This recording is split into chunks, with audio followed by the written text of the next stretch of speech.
Cá Dentro, Inquietação, um podcast em torno da história, dos desassossegos e dos sonhos do Teatrão, que celebra 30 anos de vida. Uma hora de conversa com as pessoas que fazem parte do percurso de uma companhia que insiste em resistir. Olá, hoje temos connosco Diolindo Pessoa, alguém há muito ligado ao teatro na região de Coimbra.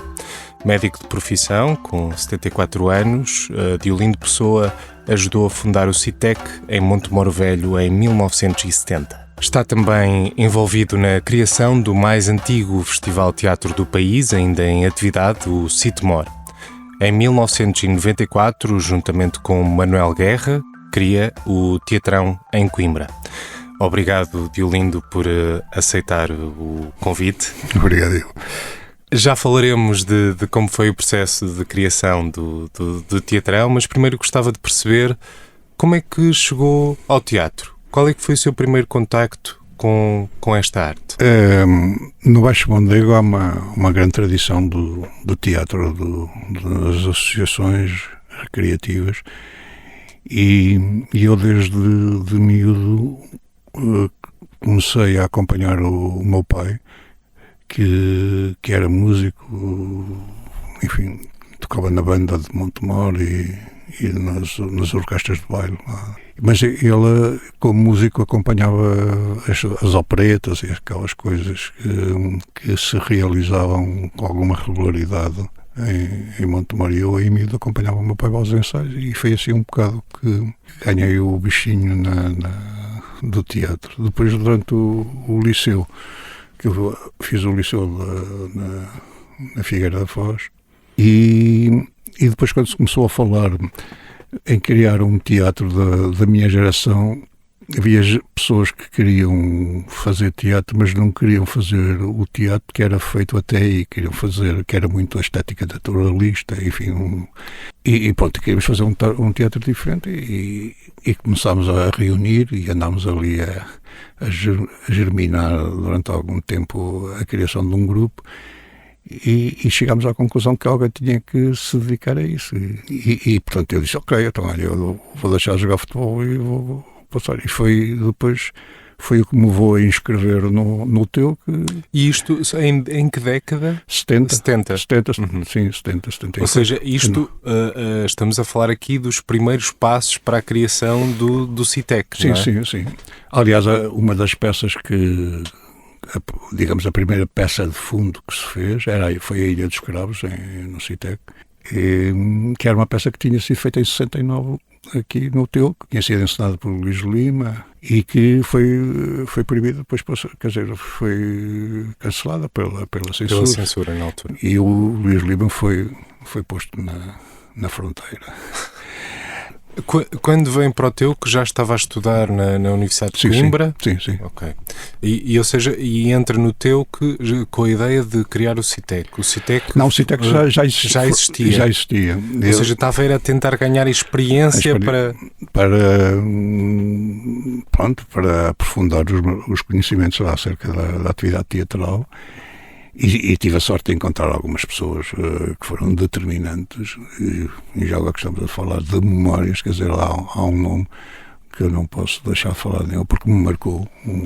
Houve muitos que me marcaram, mas esse marcou-me pela postura que tinha, foi o Fernando Guzmão, que eu já estava na direção do TEU quando ele veio, salvo erro, 71 ou 72, eu já não me recordo bem, quer dizer, marcou-me desta forma, e estabelecemos uma relação de amizade que se manteve durante muitos anos. E também, na altura ainda no TEU, com a Catherine d'Asté, que era uma francesa, portanto, que era um nome importante, com quem o Manuel Guerra depois até fez um estágio em França, e com quem trabalhou, e que veio cá fazer uma oficina, um workshop, durante 2 semanas, nas duas semanas de Páscoa, portanto, em março, antes do 25 de Abril, quer dizer, já em 74, mas antes do 25. Aliás, ela estava cá quando se deu o golpe das Caldas, e até falámos, esteve aqui a fazer, e digamos, foi o que também me despertou o apetite. Ou seja, o teu que foi fundamental para esse processo de formação, de aprendizagem em torno daquilo que era ou daquilo que se fazia no teatro na altura, não é? Ou seja, já com técnicas contemporâneas. Sim. E enquanto espectador, em Coimbra, nessa altura, que teatro é que era possível ver? Ou seja, aí também o TEUC e o CITAC, o TAGV desempenhavam um papel importante? Ou... Sobretudo os grupos de teatro universitários, sim, quer o CITAC, quer o TEUC, tiveram um papel fundamental na formação de muitas pessoas ligadas ao teatro. Uhum. Sim, tiveram um papel determinante e sobretudo porque havia a preocupação de trazer encenadores, pessoas que pudessem fazer a direção de espetáculos, que tivessem perspectivas diferentes e que nos abrissem novos horizontes na forma de teatro. Uhum.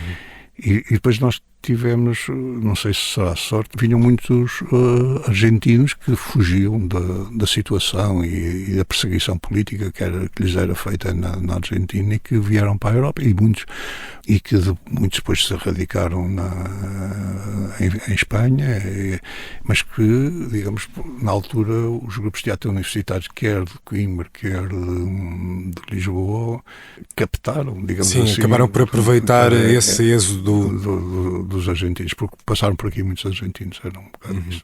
O contacto com a dramaturgia, antes do 25 de Abril, era difícil? Era difícil ter acesso a determinadas obras dramatúrgicas ou elas acabavam por circular? Como é que era esse processo na altura de partilha? Eu posso dizer um bocado da minha experiência pessoal. Por exemplo, se me permite, só um exemplo do que era a censura. Nós, da primeira passagem do teatro do Fernando Guzmão pelo TEUC, uma das peças que nós fizemos, eu acho que já referi, que era o Asno. A primeira tradução desta peça era do José Ruibal, que era um galego que vivia nos Estados Unidos, que era professor de teatro, de dramaturgia. Foi feita por Fernando Guzmão e a peça chamava-se O Burro, e veio porque veio chamada para... Depois havia uma outra tradução que era do Mário Jacques, que era um ator que infelizmente também já morreu, que se chamava O Asno. E, quer dizer, o título mostra, digamos, as diferenças de tradução em termos destes géneros. Os outros era mais assintoso, mais direto, assim, o burro, toda a gente sabe o que era o burro, e o outro não chamava assim, era um termo mais suave, o asno. E depois o texto na tradução era todo muito nesta base, quer dizer, eram termos assim muito mais... Suaves com mais eufemismos, não é? Mas pronto, e depois fizemos passou e fizemos o Asno. Isto é só para mostrar o que era o lidar. E já agora um pormenor, porque há muita gente já não passou por isso, que havia sempre um ensaio, o chamado ensaio de censura, em que vinham sempre dois censores, em que estava um elemento da direção e estavam dois censores, que eram as únicas pessoas que estavam a assistir ao ensaio, e que era para ver, além do texto, a ver se... E depois nós fazíamos ensaios para o ensaio de censura. Voltando ao Asno, que assim... mas um Asno assim tão inteligente até pode ser Presidente da República. Não é? Sim. Era uma frase, esta é uma das frases que eu me estou a lembrar. Então, para o ensaio de censura era assim: um Asno assim tão inteligente até pode ser Presidente da República. Tinha que ser dito assim. Depois, já na peça, um Asno assim tão inteligente até pode ser Presidente da República. Portanto, ou seja, diziam a correr para ver se o censor acabava por não ter apanhado a fala, não é? Portanto, isto era fazer os ensaios para o ensaio de censura. Com o 25 de Abril acaba por haver um maior acesso a outro tipo de obras dramatúrgicas. Isso também foi importante, ou seja, passou a ter contacto com, se calhar, outro tipo de teatro que seria mais difícil de ter contacto antes do 25 de Abril, ou isso não se coloca? Houve, por exemplo, falando do Teuc e nós a seguir ao 25 de Abril passámos a frequentar com frequência festivais de teatro universitário, o que era muito difícil antes disso, era preciso, e mesmo assim, ainda me lembro porque eu estava porque a seguir ao 25 de Abril, enfim, houve uma crise e depois eu fiz parte daquilo que a gente chamávamos uma comissão diretiva do Teuc, porque era aquela fase de transição, porque havia muita gente que depois tentou-se, foi a seguir ao 25 de Abril, tentou-se pela primeira vez fazer uma companhia profissional cá em Coimbra e toda a gente tentou e tal, e já tínhamos acabado os cursos e coisas assim. Também esteve envolvido nessas primeiras tentativas? Sim, como é que já agora tinha um nome essa companhia, essa proto-companhia? Era lidada por Zé Barata. E que era muito à base de elementos que tinham passado pelo Teuc, não só pelo Teuc, mas basicamente era muita gente tinha passado pelo Teuc, que depois veio a dar origem à Bonifrates. Quer dizer, de início não se chamava Bonifrates, que isso fique claro. Mas depois foi o que deu origem ao aparecimento da cooperativa Bonifrates. Mas, ou seja, essa primeira tentativa, logo pós-revolução, não chegou a avançar, porque depois chegou-se à conclusão, não podemos deixar morrer o Teuc e o CITAC e as outras coisas, e voltámos outra vez ao Teuc, embora nós já tivéssemos, e fizemos aí que chamámos uma comissão administrativa, que era pessoas que tinham estado uma ligação forte ao Teuc, e até que depois foi a geração do Barros, da Escola da Noite e tal, que já depois eram estudantes que depois fizeram, portanto aí passou já a ser, quer dizer, foi esse período de transição em que portanto, passou-se por grandes dificuldades, os grupos de teatro universitário, que se voltou e depois passou a ser e apostou-se muito na formação, passou, quer dizer, depois ninguém é uma força de expressão, mas passou a haver um curso durante um ano, o primeiro ano era de formação e só depois é que as pessoas entravam em espetáculos. Essas dificuldades sentidas no pós-revolução foi pelo facto de várias pessoas que estavam associadas ao Teuc tentarem projetos fora do Teuc, ou seja, o Teuc ficar vazio de pessoas ou de pessoas que assegurassem uma continuidade entre gerações, foi isso que aconteceu. Porque depois, quer dizer, houve muita gente que foi para a política também, meteu-se na política, enfim, havia várias solicitações, não é? E só também há um bocado de exemplo, por exemplo, nas campanhas de dinamização cultural havia muita gente a dizer poesia, a fazer teatro. A secção de teatro para a infância dentro do Teuc surge quando e como? E surge porque quando se deu a crise de 69, o edifício da Associação Académica foi fechado, não é? E não tinha uma coisa. E a forma que o Teuc teve de ultrapassar este período difícil andou a fazer o teatro de fantoches, da Tourada, aqueles clássicos do campo, pelas praias. E foi uma sequela disto que resultou a secção de teatro descobriu-se um outro mundo, descobriu-se uma outra forma de fazer teatro. O Manuel Guerra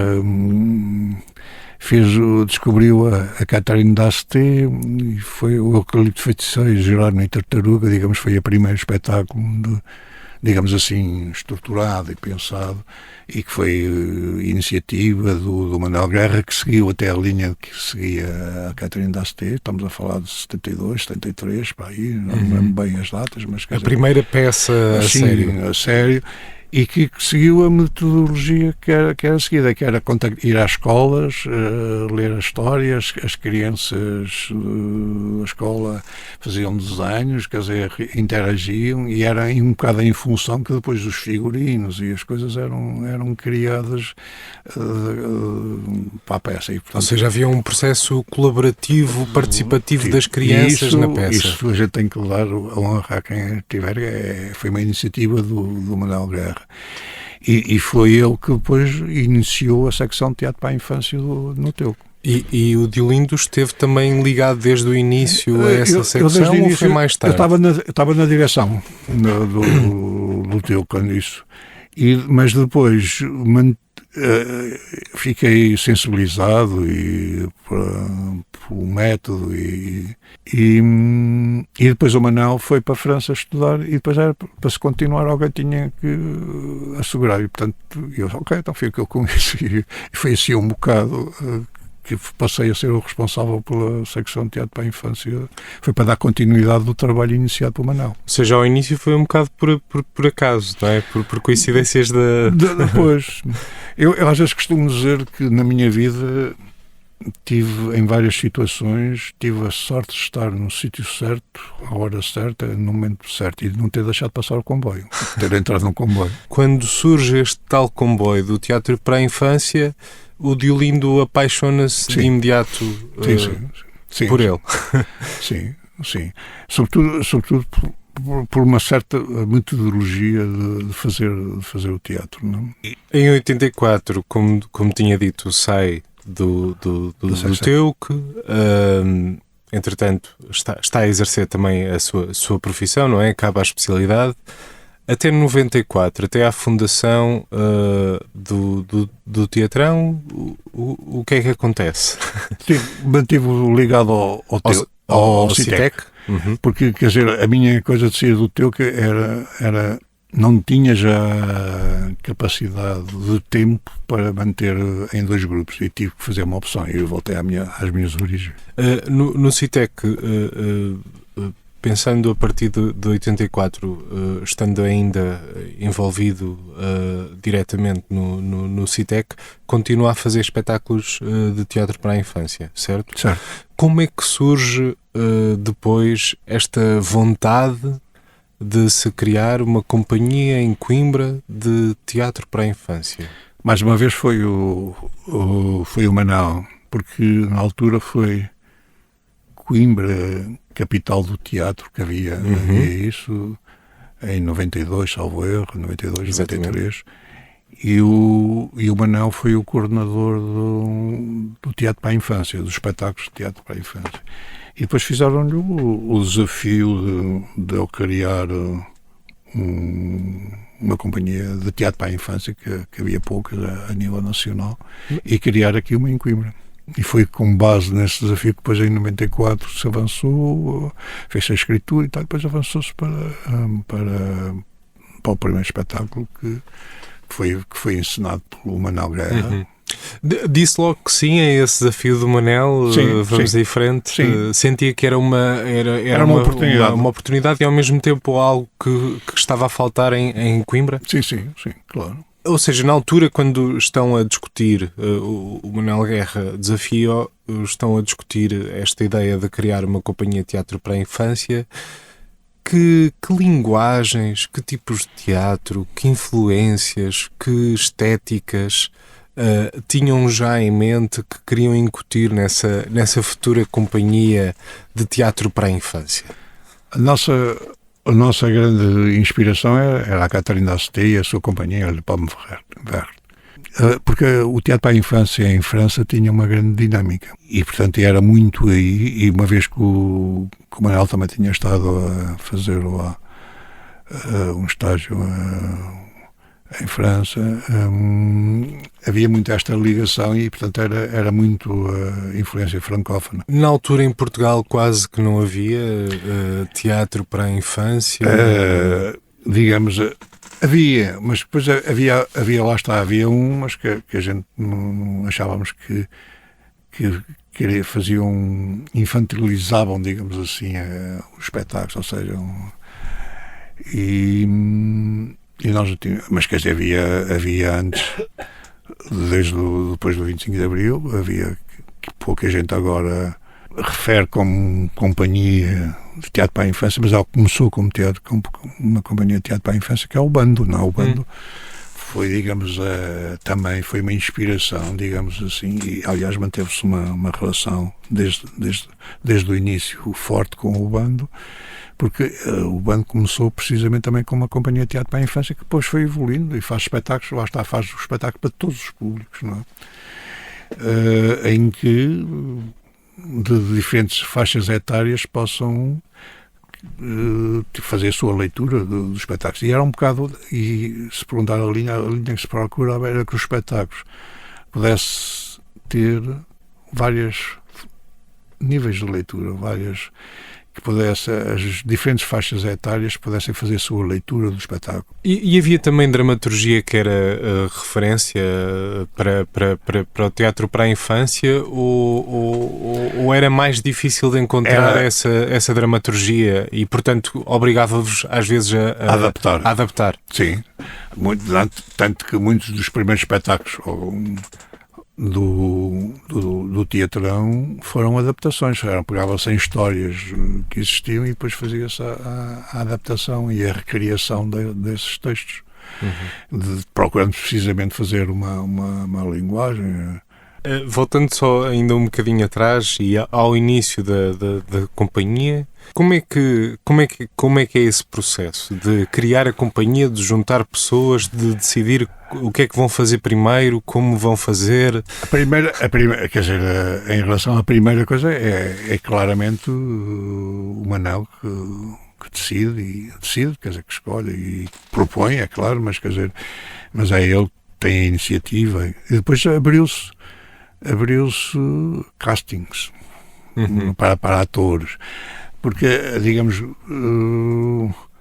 na fundação teríamos duas pessoas, dos fundadores da escritura, tínhamos duas pessoas que eram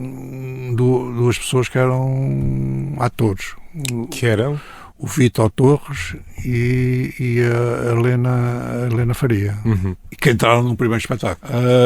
Depois foi convidado o Tochas e foi convidado um outro, que sinceramente já não lembro o nome dele, mas estou a ver a cara, mas já não me lembro do nome dele. Nuno Silva. Antes já tinha havido uma outra coisa que depois não foi à frente, porque houve dois que foram escolhidos.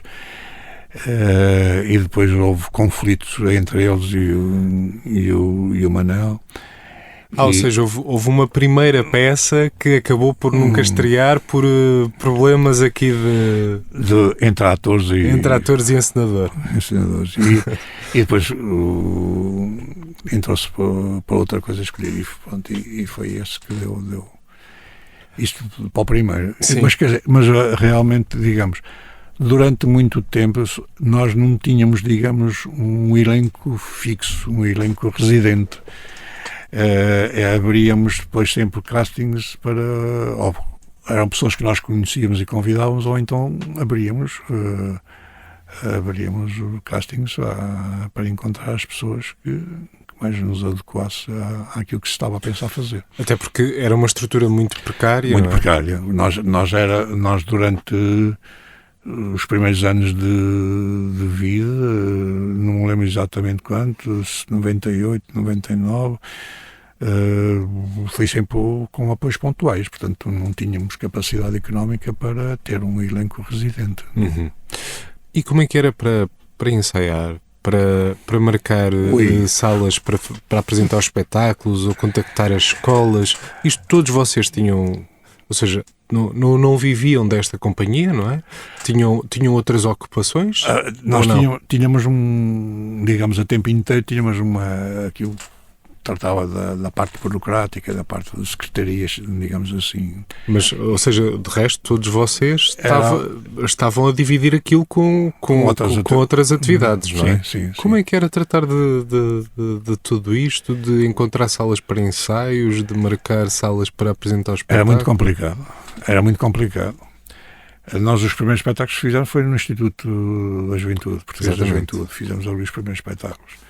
Depois tínhamos uma sala que era da Arca, que era em frente, que era um edifício que a Arca utilizou durante anos e que fica em frente à Biblioteca Municipal.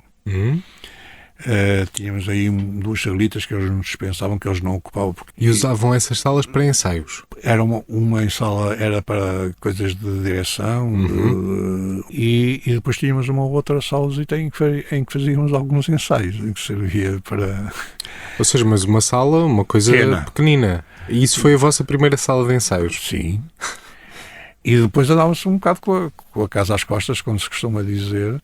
Eu posso contar que numa peça que se chama o Hotel Luso, portanto foi foi em 98, que andávamos a ensaiar nessa sala, que era pouco maior que este estúdio. Ou seja, uma sala de 3x3 ou 4x4, uma coisa assim de género. Ensaiávamos à tarde, ensaiávamos aí. À noite íamos para o palco do Inatel, do antigo Inatel, que era ali ao pé da estação nova, ensaiar, e depois estreámos no Gil Vicente. Onde é que está a ver a ginástica que era preciso fazer, e andámos até depois de encontrarmos um espaço, digamos, que nos deu guarida durante alguns anos, que foi o Cineteatro de São Teotónio, onde a gente esteve, e fizemos um acordo com eles em que tínhamos direito a usar 6 meses por ano de um espaço. E isto depois consolidou-se, esta parceria, porque o Teatro São Teotónio precisava de obras, precisava de obras, candidatou-se e davam prioridade a quem tivesse uma companhia residente, e portanto isso permitiu, até depois a Coimbra, capital da cultura, em que se começou a construir a Oficina Municipal de Teatro e a coisa. Já iremos a todos esses saltos, ou seja, andaram aqui como uma espécie de companhia nómada, não é? Com a casa às costas durante muito tempo, com diferentes sítios temporários até se instalarem de forma definitiva na oficina. Mas ainda voltando ao início e a esses primeiros anos, já tinham obviamente experiência do TEUC, do CITEC, de outros sítios, mas mesmo assim era complicada, por exemplo, a questão da produção, da montagem de espetáculos. Havia algum tipo de peripécias nesses primeiros anos face a uma companhia que está a nascer, não é? Que está a crescer e que terá... Mas nós sempre tivemos a preocupação de ter alguém o tempo inteiro. Procurámos sempre garantir a presença de 2 pessoas, que era precisamente da parte de secretaria e a parte precisamente de produção. Enfim, todo esse processo que era complicado, mas que se conseguiu criar uma certa dinâmica, porque nós nos primeiros anos nós chegámos com cada produção ter à volta de 5 mil, 4 mil e tal, 5 mil e tal, 6 mil e tal. Que são números bastante bons.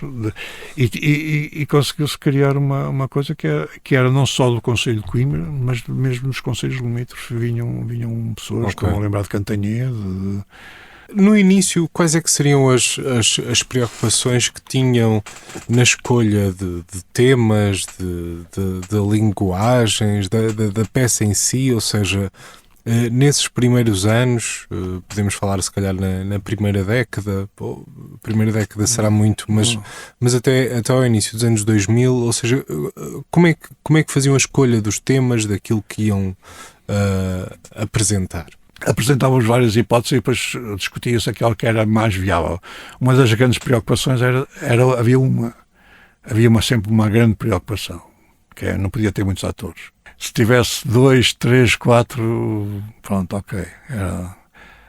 4 já era capaz de ser muito. Quer dizer, muito não era por causa economicamente, não é? E portanto procurávamos ter. E depois era um bocado muito lá está, ia-se muito às escolas, e era um bocado em função das conversas que se tinha que depois se elaborava o repertório. Tínhamos sempre isso, muito pegar em coisas que fossem apetecíveis ou que fossem referenciadas como apetecíveis, e depois que tivessem um número de atores, como já referi, que tornasse viável o processo. porque uma das preocupações que se tinha era que não se ficasse a dever nada a ninguém, que se pagasse a tempo e horas às pessoas, aos profissionais que estavam envolvidos nas produções. Destas primeiras peças, há alguma que guarda com especial carinho? E não vale responder que são todas. Não. Eu já falei numa que não é com especial carinho, mas é uma, digamos assim, que eu penso assim, eu era muito tolo. Que foi aquele que já falei do Hotel Luz, mas aí era mesmo a questão de a gente tem que fazer isto, não podemos desistir de fazer. Era aquela coisa, era uma questão de afirmação, era uma questão de resiliência. Fazer aquela peça. Tinha que se fazer por causa disso, e depois, quer dizer, as condições mais precárias que se podem imaginar, e aí a gente tem que dar valor também às pessoas que participaram, desde os técnicos aos atores, que explicou-se da importância que era fazer aquilo, que era para manter, para se dar um passo seguinte, porque a seguir conseguiu-se um apoio já anual, e que era importante fazermos aquilo para manter, para dar seguimento àquilo que andava, e porque havia a perspectiva de depois já termos um espaço diferente que fosse nosso, que andava-se em negociações com o São Teotónio, e portanto a gente tinha que fazer aquele espetáculo que era para não interromper a atividade, para ganhar a garantia de coisa, e portanto, porque a vontade de desistir aconteceu muitas vezes, mas foi muito e quer dizer, este não é um especial carinho, digamos, é uma coisa mais como de resiliência, acho que é o termo, pode ser o termo mais adequado, e que ainda bem que consegui fazer isso e... Saiu-lhe do pelo. Saiu. Não só ao Diolindo, mas a todas as pessoas da companhia.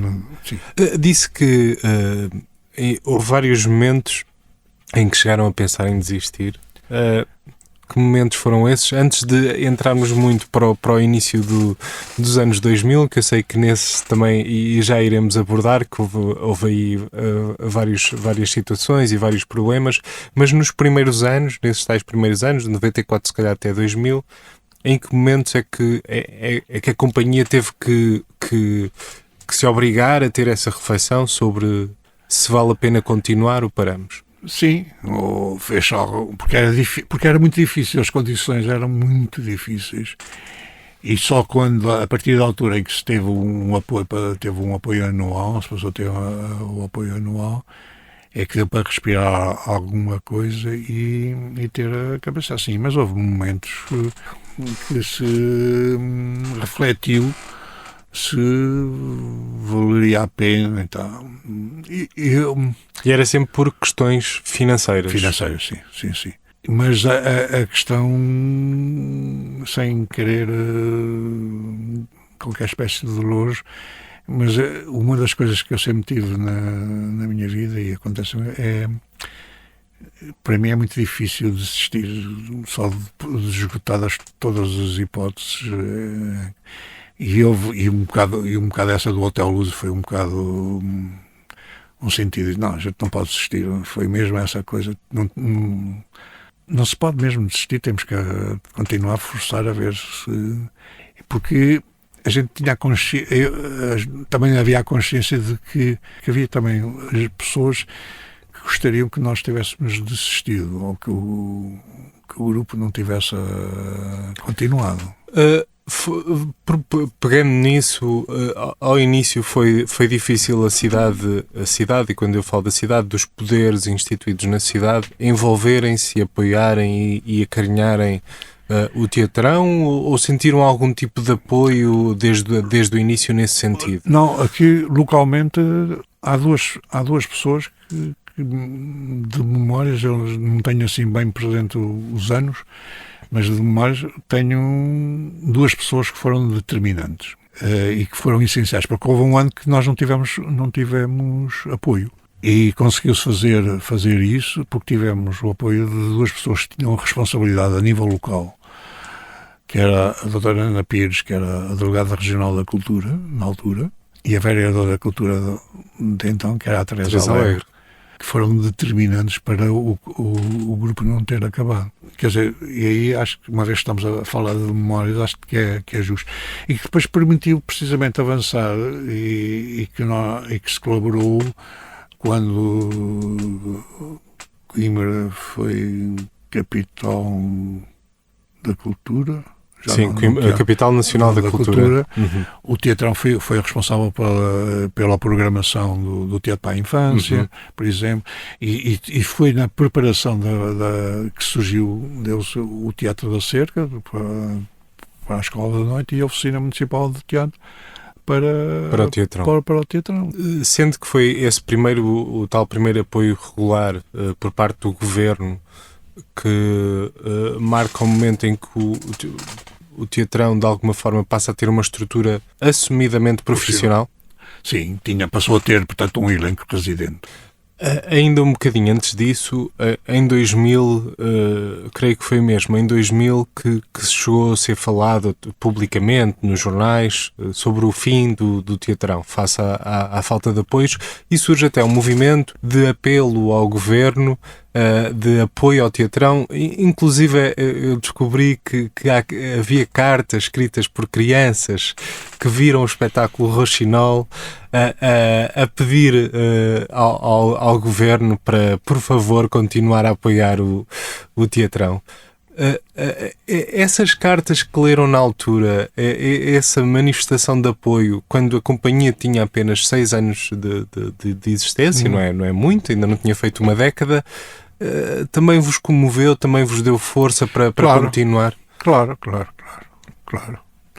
A relação com as escolas foi difícil, quer dizer, foi um trabalho árduo, quer dizer, no sentido no sentido de empenho, não é? Mas foi muito frutuoso e teve a empatia criada e a recepção que se teve foi muito boa. E então a vinda das crianças, a participação, é porque nós sempre também defendemos, era uma das coisas, quer dizer, que as crianças deviam vir ao teatro e não ao teatro ir só às escolas, quer dizer, as pessoas das escolas deviam ir. E isso foi compatibilizado na altura, a abertura da Câmara e com a cedência dos transportes e coisas do género das escolas do Conselho, como é para vir e conseguiu-se. E, quer dizer, a recepção dessas cartas e dessas manifestações, claro que foi o ânimo que se precisava para dar força para se continuar, claro.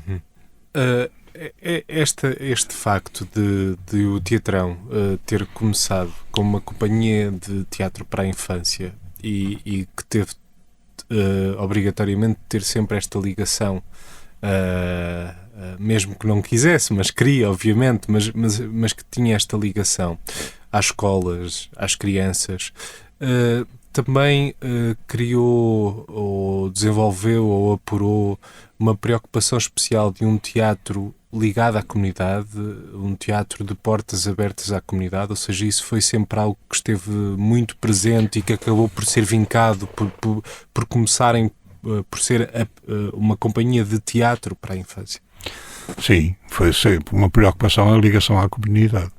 Essa foi sempre uma grande preocupação e procurou-se sempre isso em todas as suas produções.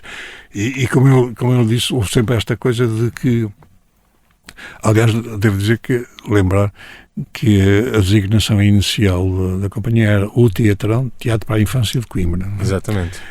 Depois deixaram cair, eu na altura fui contra, Quando é que se deixou cair isso? Não sei, foi numa Assembleia Geral qualquer em que se discutiu isso. Eu achava que era irrelevante. Olha, por uma questão de memória, acho que era importante manter a Companhia de Teatro para a Infância de Coimbra, porque o facto de ter na designação Teatro para a Infância de Coimbra não quer dizer que não pudesse fazer outro tipo de teatro. Nos anos 2000 o Teatrão ganha um espaço e também, ou seja, daquilo que também estava a falar há bocado, deixa de estar associado apenas ao teatro para a infância. Surge a primeira peça de teatro para a adolescência, Christmas quando quiseres, se não me engano, do Jorge Lourenço Figueira. Mas, ou seja, é o espaço, a oficina que de alguma forma depois leva também a companhia, que acaba por ter um espaço também para programar, para trazer outras coisas, sim. que também leva a companhia a explorar teatro para outras faixas etárias. Sim, não é? Sim, sim. Sim, o que já se fez no Museu dos Transportes, não? Sim, em termos de programação. De programação, sim. E começou-se uma coisa já aí logo no início de 2001, com a geração da Isabel e da Guida, com as oficinas, as chamadas oficinas de teatro, não é? Em que o público começou por ser o público-alvo e depois foi-se aumentando as faixas etárias também, até haver também oficinas para adultos. Não? Ou seja, também há aqui aquilo que era o vosso público dos anos 90 e início dos anos 2000, entretanto já eram jovens e também precisavam de jovens ou adultos e que depois também precisavam de peças para... Sim, mas a ideia foi precisamente começar a ganhar a comunidade, não é? Portanto, era esse trabalho, quer dizer, que era aquilo que se definia, quer dizer, embora a matriz do grupo fosse o teatro para a infância, não quer dizer que se esgotasse só no teatro para a infância. Podia ter outras peças. Ou seja, isso teve sempre... Só para dar uma ideia daquilo que, por exemplo, que se pensava, começava a pensar, se havia capacidade para fazer 3 produções anuais, quer dizer, 2 deviam ser para a infância e a outra não. Depois, talvez, se havia só 2, então fazia-se uma para a infância e a outra não. Quer dizer, houve esta... Isto nos anos 2000. Sim. De tentar diversificar os públicos. Não é? Mas, ou seja, isso foi sempre algo que estava preconizado desde o início, que se a coisa corresse bem e com a evolução pudessem depois... Eram etapas, não é? Que se iam queimando, digamos assim, para chegar ao objetivo final, digamos, que era para ter um teatro para toda a gente, para todas as faixas etárias. E tanto e já agora que está a falar nisso, digamos, a Oficina Municipal de Teatro foi concebida porque se conhece a Oficina Municipal de Teatro, aquilo tem capacidade de correr um pano a meio do espaço e a ideia era de um espaço, digamos, em metade e daí a bancada ser móvel, num espaço, o nosso ideal, quando se imaginou com o João Aides a Oficina Municipal de Teatro, era, digamos, de um lado poderes ter uma peça infantil e do outro ter uma peça para adulto. Portanto, isto é só para mostrar como desde o início houve sempre essa intenção. O próprio desenho da oficina já obedeceu a essa perspectiva. Há tiques, referências, processos, linguagens que o teatrão do Companhia Teatro para a Infância leva para as peças de adultos, que revê nas peças de adultos? Assim, à partida, direi que não. A não ser que, se isso for considerado um tique, esta ideia de que o teatro deve tentar em ter pontos que agradem ao maior número possível de pessoas. Quer dizer, ter pontos que possam agradar às outras pessoas, quer dizer, não ser uma coisa muito fechada, não é? Muito fechada em sentido hermética nos temas ou da forma de apresentar. Das últimas peças que viu do teatrão, ainda vê no teatrão de hoje e das peças que apresenta o teatrão que ajudou a fundar, dos anos 90, 2000, é a mesma companhia? Sim, até é uma entidade viva, não é? Pois, porque há evolução, há mudanças, naturalmente, mas eu pessoalmente nunca me, concordando ou discordando, não tenho nada contra, quer dizer, não tenho nada contra, e quer dizer, eu, sinceramente, eu revejo-me ainda não me estou a lembrar do nome da peça, mas da coisa que gostei imenso que fizeram naquilo que a gente chamava, não na sala principal, na outra, na tabacaria, como era conhecida na altura, que agora não me estou a lembrar o nome da peça. Acho que revia-me perfeitamente a linha. A grande emissão do mundo português. Sim, por exemplo, é uma peça que eu não me importaria de ter feito. Isso é só para dar um exemplo, Nos últimos anos o Teatrão também tem feito vários espetáculos, até já referiu alguns deles, que procuram envolver companhias amadoras da região, que não estão fechados de alguma forma dentro de um espaço como a oficina. E isso foi sempre algo que esteve na vossa perspectiva desde o início, ou seja, de um dia, se as condições o permitirem, fazer este tipo de espetáculos? Sim. Foi, aliás, foi uma aposta que é total abertura à comunidade, quer dizer, começou-se com as peregrinações, depois o Coimbra 1111, depois os Shakespeare no Castelo, depois em 2013 que era com a rede Os Arruinados em 3 atos. Os Arruinados em 3 atos, quer dizer, isso sempre foi sempre um objetivo da companhia, que era manter uma relação com a comunidade e portanto, e depois tem continuado agora, ultimamente fizeram aquilo na Arregaça. Estava só a lembrar do União de Coimbra, que era o campo, ficava ali o campo da Arregaça. Pronto, essas coisas sempre foi, isto lá está. Aí revejo-me, não tenho qualquer espécie de dúvida que me revejo nesse tipo de atividades, porque sempre foi uma coisa que foi pensada e nem sempre se teve foi as condições para se fazer, que isso é outro aspecto. Mas quer dizer, sempre foi quando há bocado falei já mais que uma vez na ligação à comunidade, é precisamente tentar fazer o trabalho de levantamento, o trabalho de pesquisa, o trabalho sempre foi e procurou-se fazer isso, depois fazer ações de formação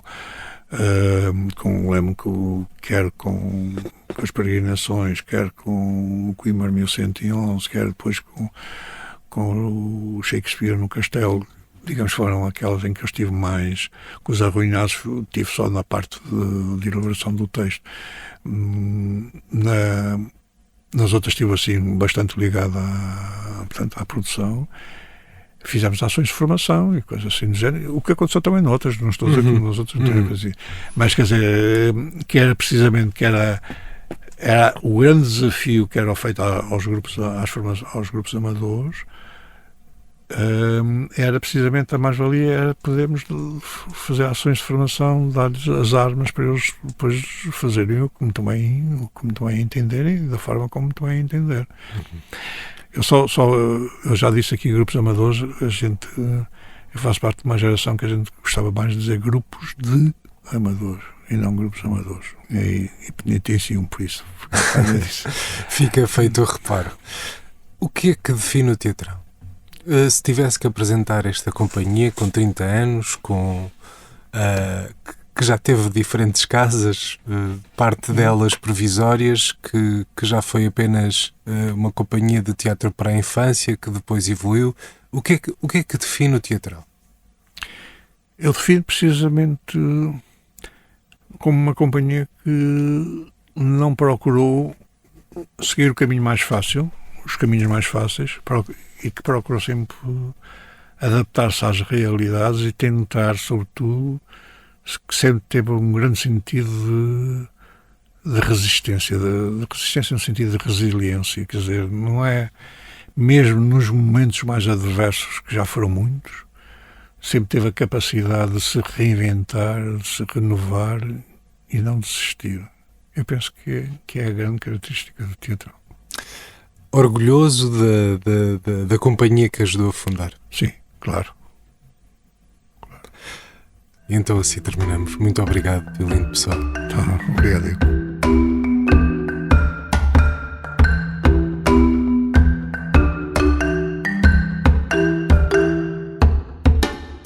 Cá Dentro Inquietação é um programa realizado e editado por mim, João Gaspar, e produzido pelo Teatrão. Todas as entrevistas foram gravadas no estúdio da Rádio Universidade de Coimbra. A música usada é da autoria de Kevin MacLeod.